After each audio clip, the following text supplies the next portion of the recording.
I've gone to church for as long as I can remember. Parents would always bring me every single week. And throughout my life, like younger years, I just kind of came because that's just what was normal for me. It was kind of the routine. Then as I kind of continued to grow older, kind of started to be like, why do I do this? Why is this our routine? There's so many families that don't, so why do we want to do this? My parents serve on the security team, and they still do today. Then my cousin started leading a small group, so I would go back with him whenever I was serving to be with the kids. I've always loved being around kids. Serving with those pre-K group with my cousin, I learned what it was like to build a relationship with those kids that you see each and every week that keep coming back. And now I lead a small group of second graders and a small group of seventh graders each and every week.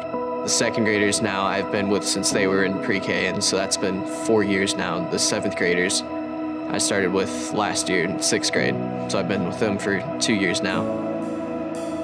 Serving is truly what had the largest impact on me because it's answered the question for me, like, why am I here? I'm here to love others, and hopefully through the love that I show others, they will come to Christ. In my faith, it's made it personal. It's made it beyond just something where I just kind of think and theorize. It's become something that I know and live out. Being a Christian in high school and actually living out your faith is not something that's common. There's a handful of people who do. There's also a lot of people who have no faith at all. There's some people that have a faith, but they don't live it out quite as much. The biggest influences in my faith have been my friends Kyle and Sam. They brought me in, they invited me to work out with them, and when we were working out, we had a lot of time to just kind of chat about life, chat about God. We would challenge each other with the questions that we'd bring to each other. We'd challenge each other with the struggles that we brought. We'd challenge each other to grow not just physically and muscular, but to actually grow spiritually as well. And we've continued to do that for the past several years, and even though all three of us are going to different colleges, it's something that we hope to continue throughout college and hopefully the rest of our lives as well.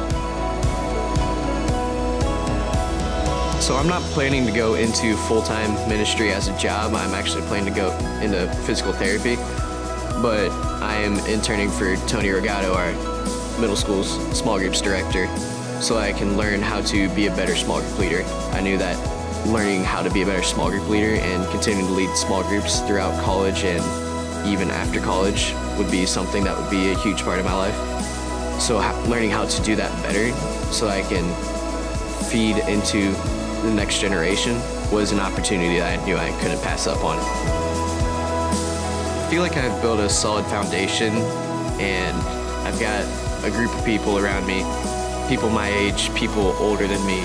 When there's something that comes my way that I don't know where to go, I have other people who I know will point me back towards God.